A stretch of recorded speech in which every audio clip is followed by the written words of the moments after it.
Dear students, welcome to our new class human eye यानी कि मानव आंख। और प्यारे विद्यार्थियों, इस क्लास के अंदर हम वो सारी बातें सीखेंगे जो आंख से रिलेटेड है। तो समय खराब ना करते हुए शुरू करते हैं आज का टॉपिक, मानव नेत्र। तो सबसे पहले तो ये जान लीजिए कि आखिरकार हमारी आंख दिखती कैसी है, हमारी आंख में वो कौन सा पार्ट है जिसमें से प्रकाश गुजरता है, कौन से पार्ट पर इमेज बनता है, वो सारी बातों की अब हम चर्चा करेंगे।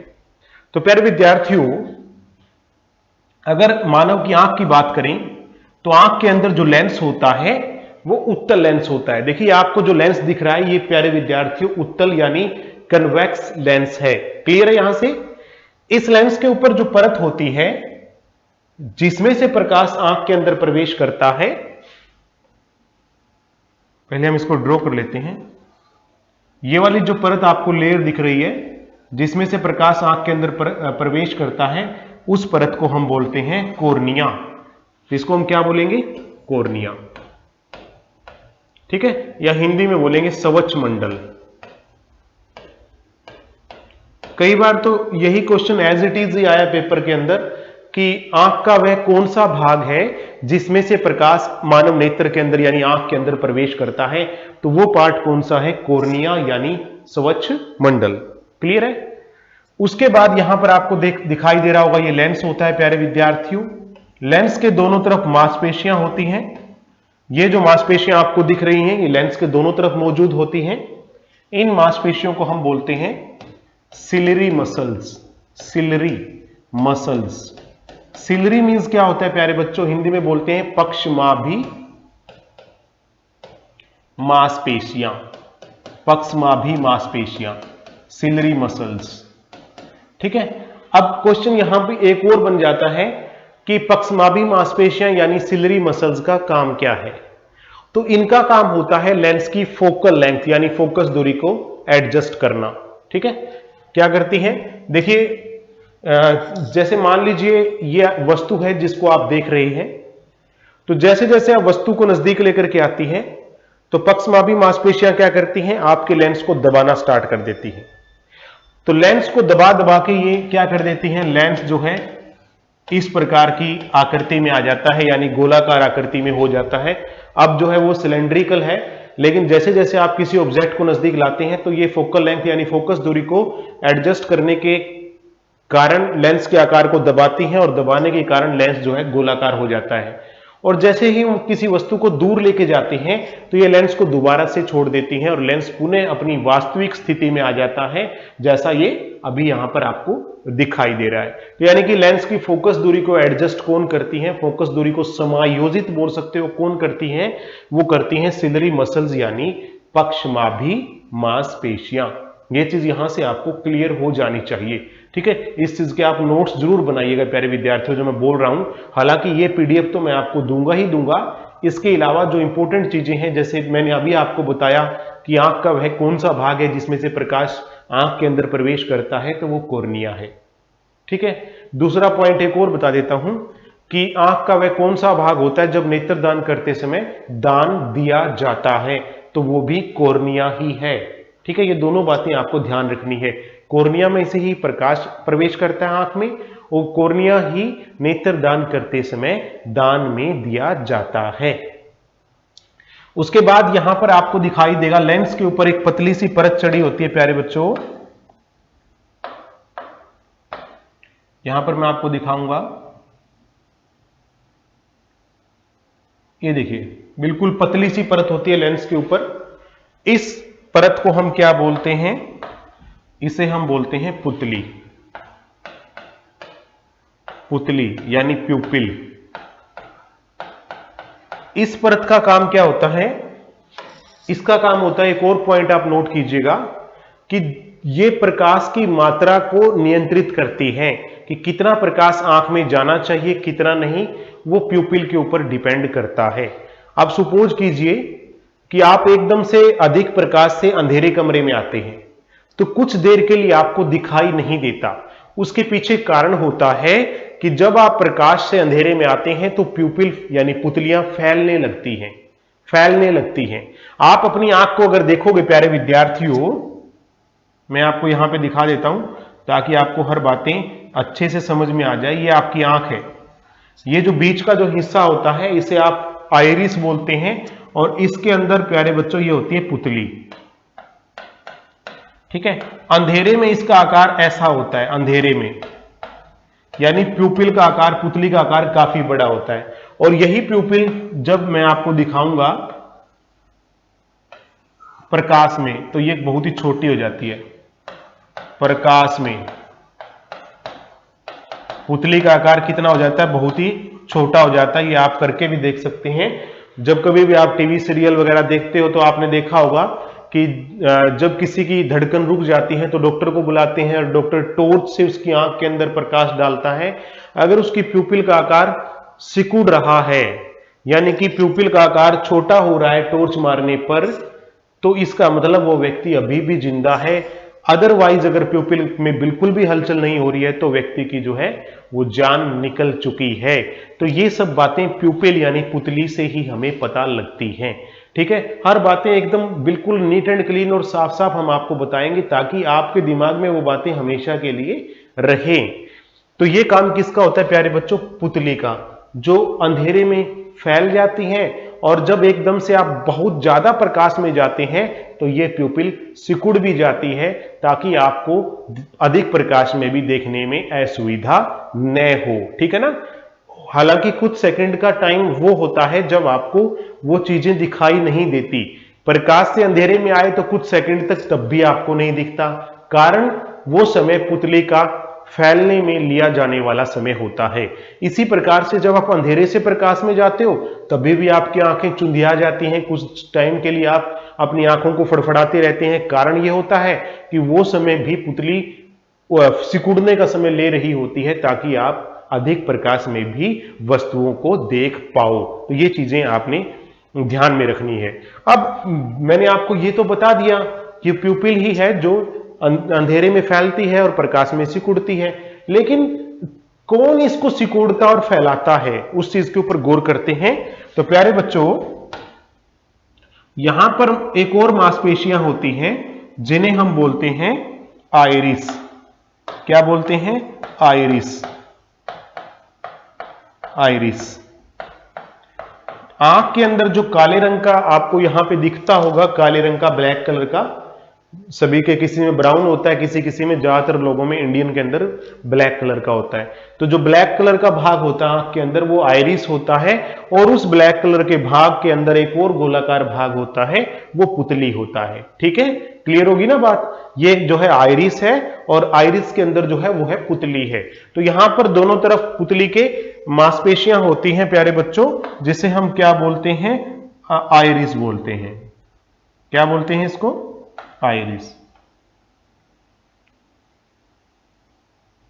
ठीक है, इसको हम आइरिस बोलते हैं।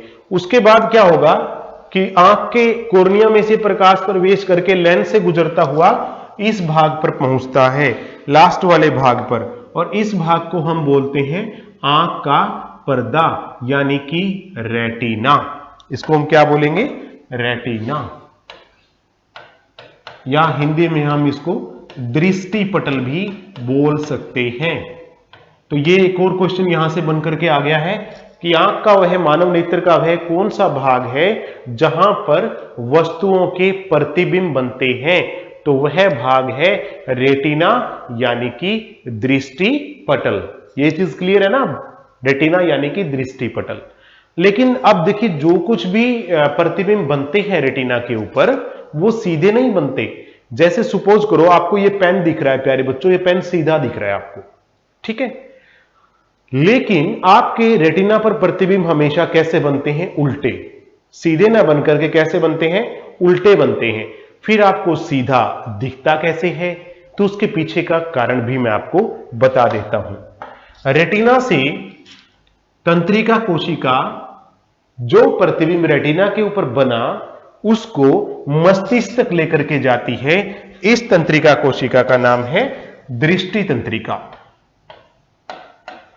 दृष्टि तंत्रिका, ये तंत्रिका ऑप्टिक नर्व भी बोल सकते हो इंग्लिश में, ऑप्टिक नर्व। ये तंत्रिका संदेश को मस्तिष्क तक लेकर के जाती है और फिर मस्तिष्क उस उल्टे हुए इमेज को सीधा करके हमें दिखाता है। यही कारण है कि हमें प्रत्येक वस्तु का इमेज यानी प्रतिबिंब उल्टा बनने के बावजूद भी सीधा दिखाई देता है। उसके पीछे का जो कार्य है वो हमारा ब्रेन यानी मस्तिष्क करता है। ठीक है, ये चीज आपको और अच्छे से क्लियर हो जानी चाहिए। अब मैं आपको एक और चीज यहां पे बताना चाहूंगा कि आंख के अंदर नेत्र और कॉर्निया के बीच जो तरल पदार्थ भरा होता है उसे हम बोलते हैं प्यारे बच्चों एक्वस ह्यूमर। Aqueous humour. और इसी प्रकार लेंस और रेटिना के बीच में जो पदार्थ भरा होता है प्यारे बच्चों उसे हम बोलते हैं विट्रस ह्यूमर। तो ये दो प्रकार का तरल पदार्थ है जो आंख में पाया जाता है, एक एक्वस ह्यूमर और एक विट्रस ह्यूमर। और आंख के अंदर जो परत आपको दिखाई दे रही है ये दो परतें, एक ऊपर वाली परत का नाम है स्क्लीरा और दूसरी परत का नाम है कोरोइड। तो स्क्लीरा और कोरोइड ये दो परतें हैं जो यहां पर आपको दिखाई दे रही है। तो ये आंख की पूरी कहानी मैंने आपको विस्तार से बता दी। फिर एक बार अगर आप समझना चाहें तो आपके लिए प्यारे विद्यार्थियों, कॉर्निया से प्रकाश नेत्र में प्रवेश करता है, फिर पुतली में से गुजरता है, पुतली अंधेरे में फैल जाती है और प्रकाश में सिकुड़ जाती है। फैलने और सिकुड़ने का कार्य आइरिस मांसपेशियों के द्वारा किया जाता है। फिर लेंस में से गुजर के प्रकाश रेटिना के ऊपर इसका प्रतिबिंब बनाता है। वह प्रतिबिंब उल्टा और वास्तविक होता है। उस प्रतिबिंब को सीधा करने का कार्य दृष्टि तंत्रिका करती है क्योंकि यह संदेश को मस्तिष्क तक लेकर जाती है। मस्तिष्क फिर उस प्रतिबिंब को हमें सीधा करके दिखाता है। ये कहानी थी हमारी आई की यानी नेत्र की। आप इसको फिर से एक बार देख सकते हैं प्यारे बच्चों, आई का कलरफुल डायग्राम। तो ये सारी बातें यहां पे आपको दिख जाएंगी, cornea, pupil, lens, iris, sclera, choroid, retina. एक जगह पर जो है रेटिना थोड़ा टूटा हुआ होता है, उसे हम फोविया बोलते हैं और ये ऑप्टिक नर्व है जो संदेश को मस्तिष्क तक लेकर के जाती है। क्लियर है? अब हम बात करते हैं आई डिफेक्ट। आई डिफेक्ट यानी नेत्र दृष्टि दोष। नेत्र दृष्टि दोष, आई डिफेक्ट। अब इस यहां से भी क्वेश्चन आ जाता है कि इनमें से कौन सा दृष्टि दोष, ये ऑप्शन दिए हुए मिलेंगे। क्वेश्चन होगा कि एक व्यक्ति है जिसको दूर का दिखाई नहीं देता, उसमें कौन सा दृष्टि दोष है। तो बच्चे एकदम से टिक कराते हैं कि सर दूर दृष्टि दोष है, और यहीं पर होती है सबसे बड़ी गलती। उस गलती में कैसे सुधार करना है तो आपको मैं एक बार दृष्टि दोष के बारे में बता देता हूं, तो आपको वो चीजें पता लग जाएंगी। तो प्यारे विद्यार्थियों, पहला है फार साइटेडनेस।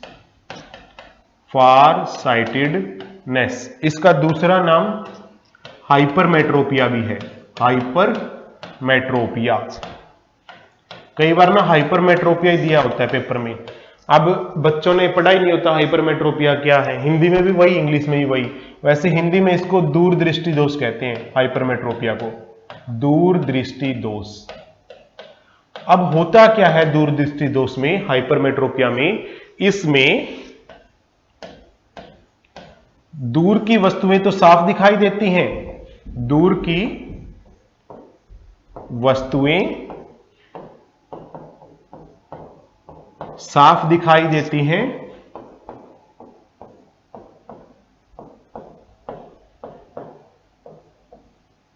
दूर की वस्तुएं साफ दिखाई देती हैं पर निकट की नहीं।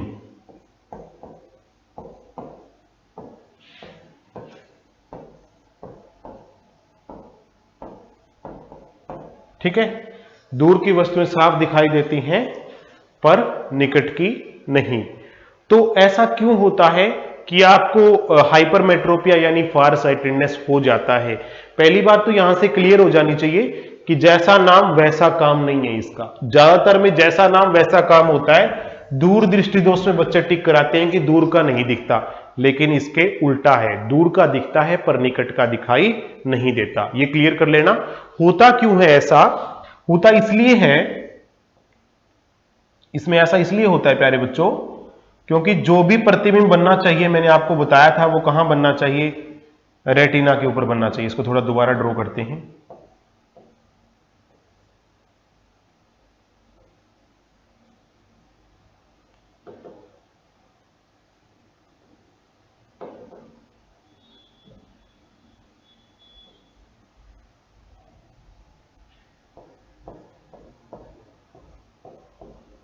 जो भी प्रतिबिंब बनना चाहिए वो इस हिस्से पर यानी रेटिना पर बनना चाहिए, यहां पर,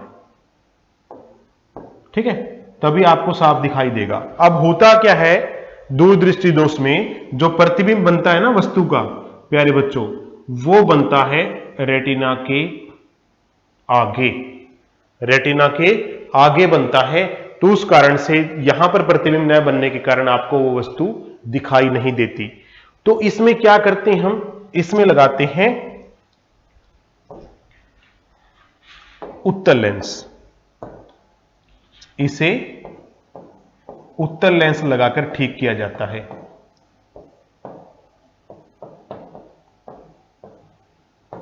लगाकर ठीक किया जा सकता है।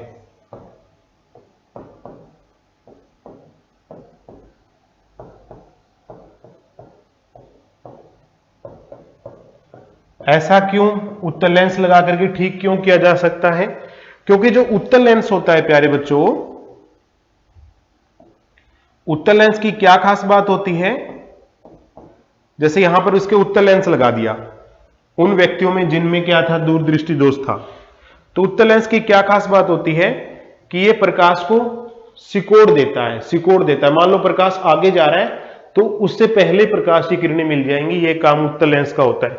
तो जो भी किरणें यहां से गुजरेंगी ना उत्तल लेंस में से, तो प्यारे बच्चों वो जो है कहां पर मिल जाएंगी, रेटिना के ऊपर मिल जाएंगी। कहां पर मिल जाएंगी, रेटिना पर। पहले कहां मिल रही थी, रेटिना के आगे मिल रही थी। तो जिसमें जितनी ज्यादा दिक्कत है, जितनी दूर जाके मिली उतनी ही ज्यादा पावर का लेंस लगाना पड़ेगा। अब यहां मिली किसी में तो 1 नंबर का लग सकता है, थोड़ी आगे मिली 2 नंबर का, यहां पर मिली 3 नंबर का, और किसी किसी में रेटिना से बहुत दूर प्रकाश की किरणें मिल रही हैं तो 4, 5, 6 नंबर का लेंस लगता है। डॉक्टर लगा लगा के देखते हैं, बार बार आंख के आगे जो है फ्रेम होते हैं, फ्रेम के अंदर लेंस डाल डाल के देखते हैं, और आपसे पूछा जाता है कि क्या अब आपको साफ दिख रहा है? तो वो तब तक लगाते रहते हैं जब तक आपका जो प्रतिबिंब है वो ठीक रेटिना के ऊपर न बन जाए। क्योंकि उत्तल लेंस को कहते हैं अभिसारी लेंस, अभिसारी, अभिसारी लेंस। उत्तल लेंस को क्या बोलते हैं, अभिसारी। अभिसारी का मतलब क्या होता है, किरणों को मिला देने वाला, किरणों को मिला देने वाला। एक होता है अपसारी लेंस, अवतल लेंस, किरणों को फैला देने वाला, फैलाता है वो, और उत्तल लेंस किरणों को मिलाता है। ठीक है, बचपन के अंदर अगर आपने कभी स्कूल के अंदर लैब से लेंस लेकर के अगर सूर्य के सामने रख के किसी के कपड़ों को या किसी के बस्ते को आग लगाई हो तो आपको पता होगा कि जब भी उत्तल लेंस में से प्रकाश की किरणें गुजरती हैं तो वो एक बिंदु यानी फोकस पर मिल जाती हैं, सारी की सारी किरणें फोकस पर मिल जाती हैं। तो फोकस के ऊपर इतनी गर्मी हो जाती है कि वहां पर उस चीज में क्या होता है, आग लग जाती है। प्यारे बच्चों, आग क्यों लग जाती है, क्योंकि सारी किरणें वहां पर इकट्ठा हो जाती हैं। तो उत्तल लेंस क्या करता है, किरणों को मिलाने का काम करता है। इसके ठीक अपोजिट अवतल लेंस किरणों को फैलाने का काम करता है, इसलिए उसको अपसारी लेंस भी कहते हैं। अगले पेज पे हम इसको एक्सप्लेन करेंगे। दूसरा रोग हम कर लेते हैं, नियर साइटेडनेस। नियर साइटेडनेस यानी मायोपिया, यानी निकट दृष्टि दोष, निकट दृष्टि दोष, निकट दृष्टि दोष। इस रोग में क्या होता है प्यारे बच्चों, निकट की चीजें तो साफ दिखती हैं पर दूर की चीजें साफ दिखाई नहीं देती। ठीक है, इस दोष में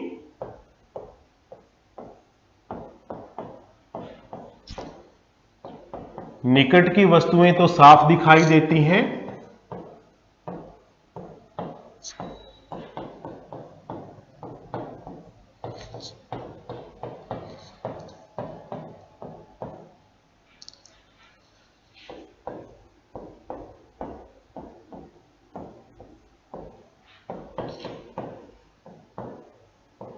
पर दूर की नहीं। इसके पीछे कारण क्या होता है, इसके पीछे कारण होता है कि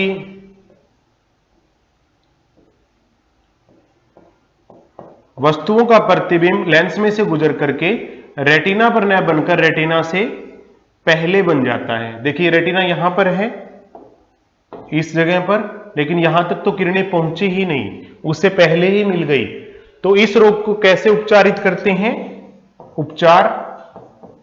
इसको उपचारित करने के लिए प्यारे विद्यार्थियों अवतल लेंस का प्रयोग किया जाता है। अवतल लेंस को अपसारी का मतलब होता है अवतल, यानी किरणों को फैलाने वाला, इसका प्रयोग किया जाता है। इससे क्या होगा कि किरणें थोड़ा फैलेंगी, और फैलने का फायदा क्या होगा कि वो फैल करके थोड़ा सा आगे जाकर के मिलेंगी, और आगे कहां जाकर के मिलेंगी? वो आगे बिल्कुल रेटिना के ऊपर जाकर के मिलेंगी। इसी कारण व्यक्ति को साफ दिखने लग जाता है। तो इसे अवतल लेंस लगाकर ठीक किया जाता है, इसे अवतल लेंस लगाकर उपचारित किया जाता है।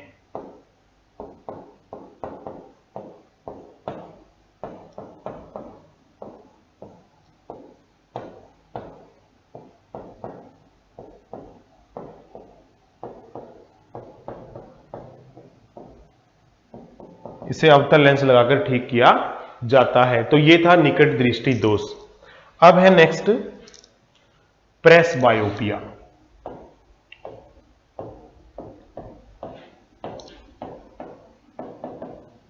जरा दूरदर्शिता।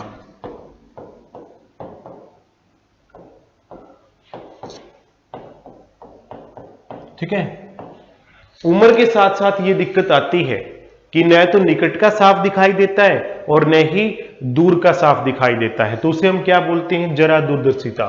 न तो निकट का साफ दिखाई देता है, न ही दूर का।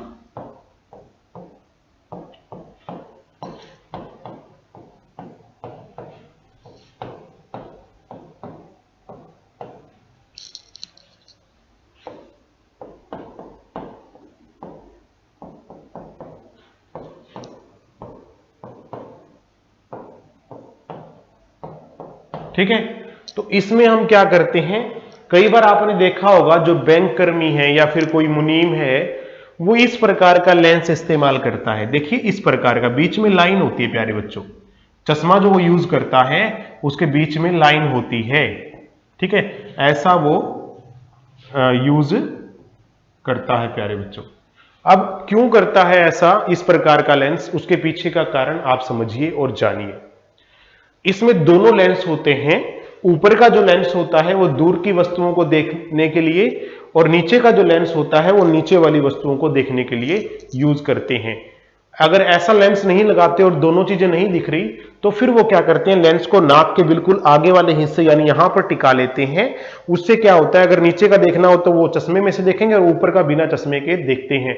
ऐसा भी लोग करते हैं। लेकिन अगर दोनों आपको एक साथ देखना है तो ये बाईफोकल लेंस कहते हैं, इसे द्विफोकस लेंस। इसे द्विफोकस यानी एक ही लेंस के अंदर दोनों काम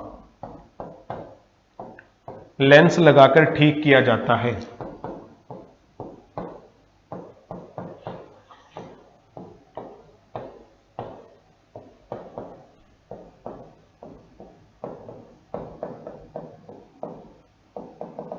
द्विफोकस यानी बाईफोकल लेंस, बाईफोकल। ठीक है, तो इसे कहते हैं प्रेसबायोपिया। उसके बाद नेक्स्ट है हमारा नंबर 4 कैटरेक्ट यानी मोतियाबिंद।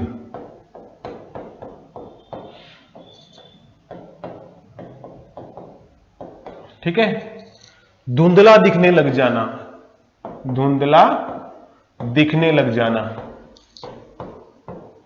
क्योंकि जो आंख के जो सामने कॉर्निया है इसके ऊपर एक पतली सी झिल्ली बन जाती है, जिस कारण से साफ दिखाई नहीं देता।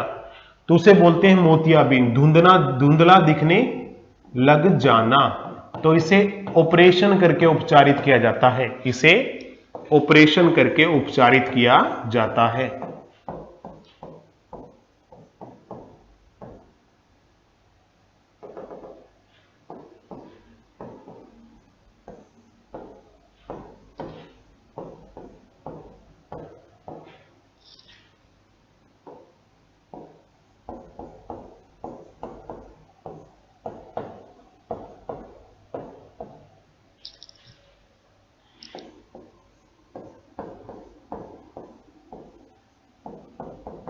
इसे ऑपरेशन करके उपचारित किया जाता है। तो ये था कैटरेक्ट यानी मोतियाबिंद। तो प्यारे विद्यार्थियों, ये थे सारे नेत्र के दृष्टि दोष। ठीक है, अब हम बात करते हैं कुछ और बातों पर कि हमारा जो निकट बिंदु है कितना होता है। निकट बिंदु कितना होता है आंख का। तो प्यारे बच्चों, ये बहुत ही बार आया क्वेश्चन निकट बिंदु। तो ये होता है हमारा 25 सेंटीमीटर। निकट बिंदु का मतलब कि कितनी दूरी से हम किसी वस्तु को साफ देख सकते हैं। तो 25 सेंटीमीटर से अगर आपको साफ दिख रहा है ना, तो इसका मतलब आपकी आंखें स्वस्थ हैं। और कोई अगर 25 से भी नजदीक लाके देख रहे हैं तो इसका मतलब उनको दिखने में दिक्कत है, तो डॉक्टर से कंसल्ट लेना जरूरी है। ठीक है, 25 सेंटीमीटर हमारा निकट बिंदु होता है। दूर बिंदु यानी दूर तक कितना दिखता है आपको। दूर बिंदु आपका होता है प्यारे बच्चों अनंत, यानी कितनी भी दूर तक आपको साफ दिखाई दे सकता है। निकट बिंदु आपका 25 सेंटीमीटर होता है और दूर बिंदु आपका अनंत दूरी पर होता है। ठीक है, उसके बाद आंख में 2 प्रकार की कोशिकाएं होती हैं। 2 प्रकार की कोशिकाएं।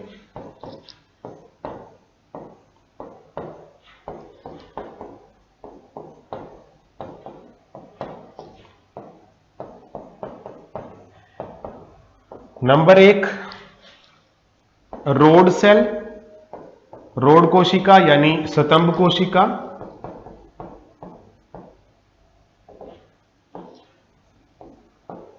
और दूसरी होती है कोन सेल यानी शंकु कोशिका।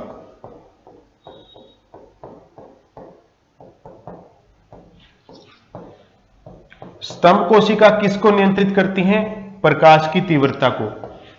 किसको निर्धारित करती हैं। प्रकाश की तीव्रता। और ये किसके लिए रिस्पॉन्सिबल है।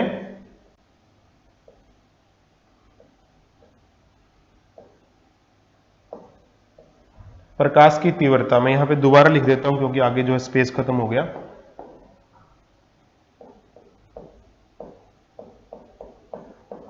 और ये जो है शंकु कोशिका, ये रंगों को देखने में सहायता करती है। रंग को देखने में। अब कई बार ये क्वेश्चन भी आता है कि मुर्गा सुबह जल्दी क्यों उठ जाता है। क्योंकि उसमें स्तंभ कोशिकाएं ज्यादा होती हैं, जो थोड़े से प्रकाश में उसको पता लग जाता है कि अभी दिन निकल आया है। तो ये स्तंभ कोशिकाओं पर डिपेंड करता है। ये प्रकाश की तीव्रता को निर्धारित करती हैं। और दूसरी शंकु कोशिका यानी कोन सेल होती हैं, वो रंग को देखने में सहायता करती हैं। ये भी क्वेश्चन बहुत बार आया है। ठीक है, तो ये चीज भी आपको दोनों बातें बतानी बेहद जरूरी थी, क्योंकि आंख से जुड़ी जितनी भी बातें पेपर के अंदर आ सकती है ना, वो सारी की सारी हम इस टॉपिक के अंदर कवर करेंगे। अब हम बात करते हैं प्यारे बच्चों, ये देखिए आंख का चित्र है, आप यहां पर देख सकते हैं। ये जो आपको दिख रहा है प्यारे बच्चों, ये वाला हिस्सा, इसे हम बोलते हैं आइरिस। ठीक है, और ये जो आपको बीच के अंदर दिख रहा है, ये काले रंग का, ठीक है, काले रंग का जो हिस्सा आपको दिख रहा है, मैं व्हाइट कलर से दिखाता हूं, ये वाला हिस्सा। ठीक है, ये जो है आपका क्या कहलाता है, पुतली। ठीक है, आगे चलते हैं। दोनों के आकार में अंतर देख सकते हो। अभी पुतली का आकार कितना है प्यारे बच्चों, देखो छोटा आकार है, छोटा आकार पुतली का। क्यों? क्योंकि अभी जो है ये प्रकाश में देख रहा है व्यक्ति। और यहां पर जो आपने देखा, ये जो आकार था, थोड़ा मैं इसको दोबारा दिखाता हूं आपको, थोड़ा सा और ज्यादा, हमने थोड़ा कम स्पेस ले लिया। थोड़ा बड़ा है, देखिए यहां पर ये इतना है, वैसे ये बड़ा आकार है पुतली का, क्योंकि अभी जो है वो व्यक्ति कहां देख रहा है, अंधेरे में देख रहा है।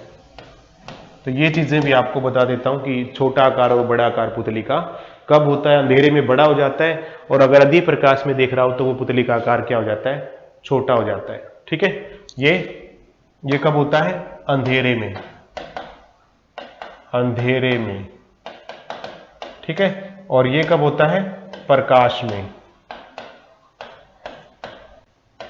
तो ये चीजें भी आपको प्रैक्टिकली बता दी हमने। अब है डिस्पर्सन ऑफ लाइट, प्रकाश का विक्षेपण। Dispersion of light. यानी प्रकाश का विक्षेपण।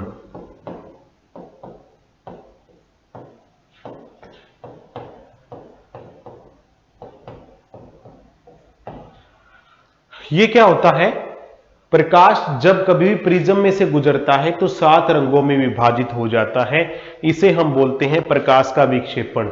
वो 7 रंग कौन से होते हैं? वो 7 रंग होते हैं VIBGYOR, इसको हम बोलते हैं विबग्योर। कई बार बच्चों को याद करने में आसानी हो जाती है, विबग्योर, विबग्योर। वी से वायलेट यानी बैंगनी, आई से इंडिगो हल्का जो गहरा नीला, उसके बाद नीला, ग्रीन से हरा, वाई यानी येलो, और ओ यानी ऑरेंज, और आर यानी रेड। ये 7 रंग हैं जो प्रकाश के अंदर उपस्थित होते हैं। अन्यथा प्रकाश जो है श्वेत प्रकाश होता है, जो कितने रंगों से मिलकर बना होता है? 7 रंगों से। वो 7 रंग कौन से हैं? विबग्योर। और जब कभी भी प्रकाश प्रिज्म में से गुजरता है तो ये 7 रंग अलग अलग हो जाते हैं, इसे हम बोलते हैं प्रकाश का विक्षेपण। क्या बोलते हैं इसको? प्रकाश का विक्षेपण। अब ये क्यों होता है और ये सारी बातें हम इसकी चर्चा कर लेंगे। एक क्वेश्चन आता है, इंद्रधनुष क्यों बनता है? इंद्रधनुष क्यों बनता है?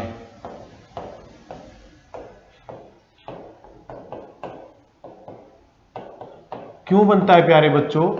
अभी मैंने बताया था कि प्रकाश जब भी प्रिज्म में से गुजरता है 7 रंगों में विभाजित हो जाता है। तो जब बारिश होती है तो बारिश के बाद छोटी छोटी बूंदें वो आसमान में ठहरी रहती हैं, और जब भी उनमें से प्रकाश गुजरता है तो उनमें से प्रकाश गुजरने पर क्या होगा? 7 रंगों के अंदर वो विभाजित हो जाएगा। वो 7 रंग कौन से होंगे? VIBGYOR, violet, indigo, blue, green, yellow, orange, red. वो 7 रंगों में प्रकाश क्या हो जाएगा? विभाजित हो जाएगा। ठीक है, 7 अलग अलग रंगों के अंदर क्या हो जाएगा? विभाजित हो जाएगा। इसी कारण से आपको इंद्रधनुष दिखाई देता है। तो इसके पीछे भी जो लॉजिक है वो है प्रकाश का विक्षेपण। पेपर में आएगा कि इंद्रधनुष क्यों बनता है? प्रकाश का विक्षेपण, प्रकाश का परावर्तन, प्रकाश का अपवर्तन। तो आपने किसके ऊपर टिक करना है? प्रकाश का विक्षेपण। Is it clear? ठीक है। हाँ, तो ये होता क्यों है? क्यों जो है 7 रंगों में प्रकाश बंट जाता है? तो प्यारे विद्यार्थियों मैं आपको बताता हूं, ये है प्रिज्म। तो जब भी प्रकाश इसमें जो गुजरता है, सबसे नीचे जो है violet, indigo, blue, green, yellow, orange और रेड। अब यहां पर देखिए सबसे ज्यादा कौन मुड़ी? वी, उससे कम बी, वी आई बी, फिर जी, फिर वाई ओ। आर वाली तो लगभग क्या है? सीधी है। ठीक है, तो लाल जो रंग होता है, लाल रंग की तरंग दैर्घ्य सबसे अधिक होती है। तरंग दैर्घ्य सबसे अधिक होती है, सबसे अधिक। यह चीज भी आपको समझना है। तरंग दैर्घ्य क्या होती है? देखिए प्रकाश इस रूप में जाता है तो इसको हम तरंग दैर्घ्य बोलते हैं प्यारे बच्चों। ये दो इनकी दूरी को, ये 2 ऊंचाई या 2 निचाई यानी 2 क्रस्ट या 2 ट्रफ के बीच की दूरी को हम बोलते हैं तरंग दैर्घ्य। ठीक है, तो लाल रंग की तरंग दैर्घ्य सबसे अधिक होती है, जबकि बैंगनी की सबसे कम। जबकि बैंगनी की सबसे कम।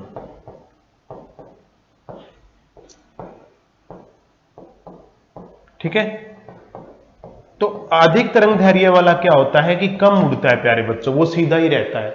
जिसकी कम तरंग दैर्घ्य होती है उसके अंदर जो है मुड़ाव ज्यादा होता है। पॉइंट क्लियर है ना? तो लाल रंग की तरंग दैर्घ्य सबसे अधिक होती है, वो सीधा ही जाता है, कम ही मुड़ता है। और बैंगनी की सबसे ज्यादा होती है, तो बैंगनी की सबसे कम होती है, तो वो ज्यादा मुड़ता है। क्लियर है? यहां पर भी आप देख सकते हो इंद्रधनुष के बनने का कारण मैंने आपको बता दिया था कि प्रकाश जब भी इनकी बारिश की बूंदों में से गुजरता है तो वो 7 रंगों में विभाजित हो जाता है। वो 7 रंग होते हैं violet, indigo, blue, green, yellow, orange और रेड। अब एक क्वेश्चन आता है कि खतरे के निशान लाल क्यों होते हैं? Why danger signal are red?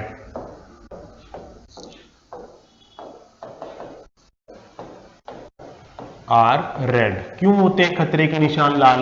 अभी थोड़ी देर पहले मैंने बताया था कि लाल रंग की तरंग दैर्घ्य अधिक होती है, यानी वेवलेंथ रेड कलर की ज्यादा होती है, इसलिए वो कम मुड़ता है, सीधा दिखेगा, तो इसीलिए खतरे के निशान लाल होते हैं। ठीक है ना, क्योंकि लाल रंग की तरंग दैर्घ्य अधिक होती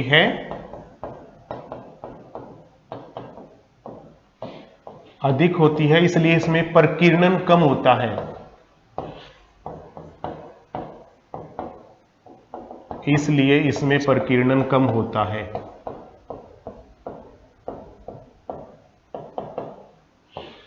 प्रकीर्णन क्या होता है? फैलना भी, वो कम फैलेगा।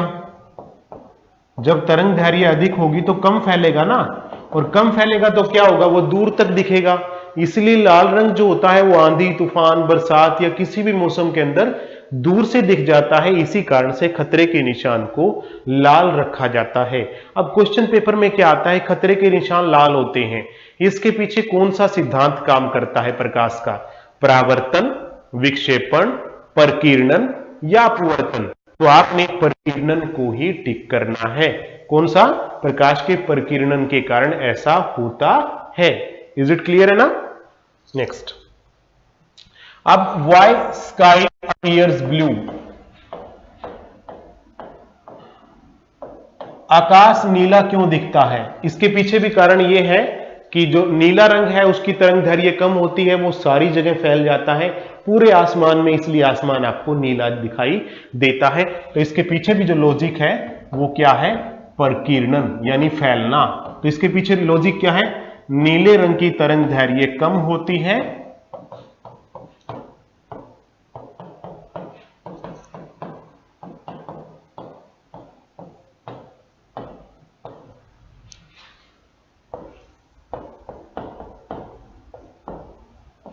इसलिए वह फैल जाता है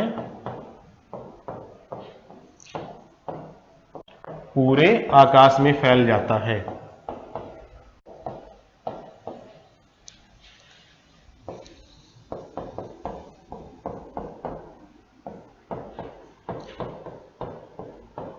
इसलिए आसमान आपको कैसा दिखाई देता है?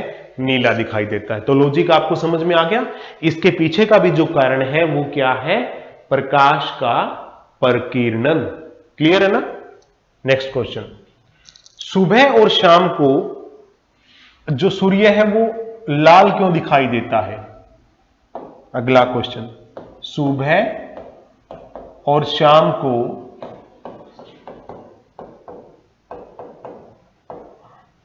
सूर्य लाल क्यों दिखाई देता है?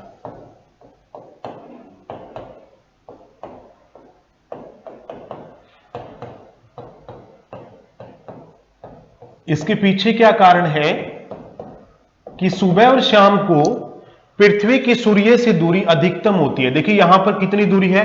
काफी ज्यादा। दिन के समय दूरी क्या होती है? काफी कम। रात के समय भी दूरी क्या होती है? काफी ज्यादा। शाम के समय तो ज्यादा दूरी पर कौन सा रंग दिखता है? ज्यादा दूर से लाल रंग। क्यों? क्योंकि लाल रंग की तरंग दैर्घ्य अधिक होने के कारण वो कम फैलता है और दूरी से दिखाई दे जाता है, इसलिए सुबह और शाम को केवल लाल रंग ही दिखेगा, क्योंकि सुबह और शाम को पृथ्वी की दूरी सूर्य से अधिकतम होती है। इसी कारण से हम केवल लाल रंग को देख पाते हैं, बाकी रंग को नहीं। इसलिए सुबह और शाम को सूर्य लाल दिखता है। कैसा दिखता है प्यारे बच्चों? लाल दिखता है। बाकी समय पर सूर्य जो है सफेद दिखता है। सिर्फ सुबह और शाम को कैसा दिखेगा? लाल। तो इसके पीछे जो रीजन है वो क्या है? प्रकीर्णन। प्रकीर्णन के कारण ही ऐसा होता है कि लाल सुबह और शाम को पृथ्वी की दूरी सूर्य से क्या होती है? सुबह तथा शाम को पृथ्वी सूर्य से अधिकतम दूरी पर होती है। सूर्य से अधिकतम दूरी पर होती है।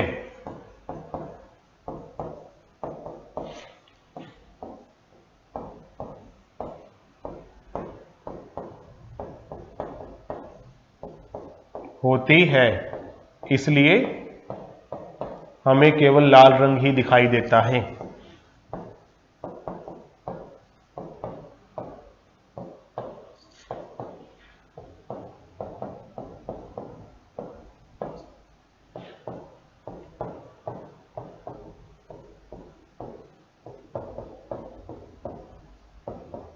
ठीक है, तो ये जो है पूरी की पूरी स्टोरी हमने आंख की आपको बता दी कि किस प्रकार से मानव नेत्र काम करता है, क्या क्या दृष्टि दोष होते हैं, लाल खतरे के निशान क्यों होते हैं, सुबह शाम को लाल क्यों दिखता है, आकाश नीला क्यों दिखता है, वो सारी बातें। अगले लेक्चर में हम ये भी बताएंगे कि पेंसिल जो है पानी के अंदर टेढ़ी क्यों दिखती है, कुछ एक और सिद्धांत करेंगे प्रकाश के। ठीक है, राजस्थान के अंदर, रेगिस्तान के अंदर आपको दूर से ऐसा क्यों लगता है कि पानी आपको दिखाई दे रहा है, जब नजदीक जाकर के देखते हैं तो ऐसा कुछ भी नहीं होता। या फिर आप सड़क से गुजर रहे हो तो आपको सड़क पर काफी दूर पर पानी ऐसा लगता है कि वहां पर पानी है, लेकिन नजदीक जाते हो तो कुछ भी दिखाई नहीं देता। वो तमाम बातें प्रकाश की भी हम आपको बताएंगे, उन चीजों पर भी प्रकाश डालेंगे। ठीक है, ये था हमारा आज का लेक्चर। कैसा लगा आप बताइएगा। ठीक है, नए लेक्चर की जल्द ही मुलाकात होगी। Thank you very much. जय हिंद।